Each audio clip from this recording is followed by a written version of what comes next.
It made me really happy when I could make him laugh.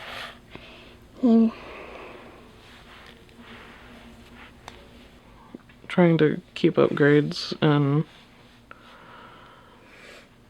just not having the drive to do anything ever is really difficult. I was a little angry, like you can be angry sometimes I was angry to the person who killed my dad, but the police never found out. She told me on Mother's Day. Someone called him to go to the beach, and then the guy was too late, and then someone else came and kind of shot him. And it was raining, and just crashed. I was taught to either mourn death or don't, and I chose to not mourn death. They've been accustomed to see me following Daddy's lead, and I think it's a little upsetting for them to see me take the lead. It's an adjustment for them to have to respond to my discipline and my plans. I think in some ways it's a little hard for them to see me picking myself up and moving on. So it was hard for them to come to me and talk about their feelings because they knew that I would start crying, and at the time they were more concerned, I think, about me crying and my feelings than their own. And kids have said mean things to them at school about their father being dead. And I think that was hard for them to deal with. They don't understand why somebody would do that. When I applied to get them in, I had never even heard of it. I was just like, what is this? And because I have that inner connection with him, I'm like, hey, if you want them, just tell me where to sign. And they're here for that purpose.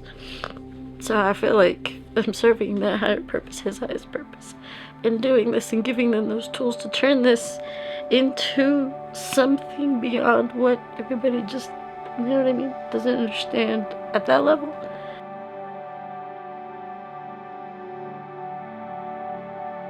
We're going to ask that you bring a picture of your person who died up, say whatever you would like to say about them, share them with the rest of the group, put the picture up, and just like your handprints, when we are done, we will have a beautiful array of faces and memories to share.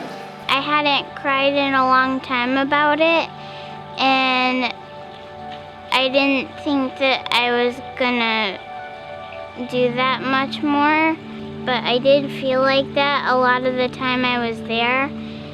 I really appreciate all of the campers that helped me understand that I wasn't the only one who had someone passed away. I've always been a techie person, and I still enjoy that, but like going outside is not like a bad thing anymore. I had a lot of friends, and no one was teasing you, and no one can. It made you feel comfortable. I liked it because we were all talking, and nobody was really embarrassed. Things are different, but it doesn't mean necessarily that they're bad. And I kind of use that thinking. On top of that, I do have a lot of great people that support me and I can talk to.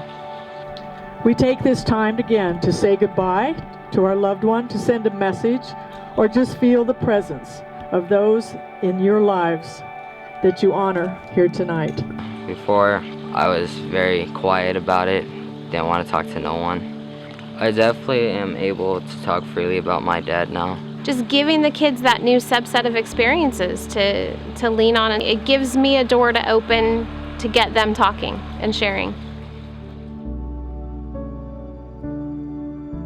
I love you, or always remember you. You could play it, or you could just think about it and play with us. Their changes are night and day, you know, clothing and fitness, and they're just awake and alert and responsive, and they want to be involved.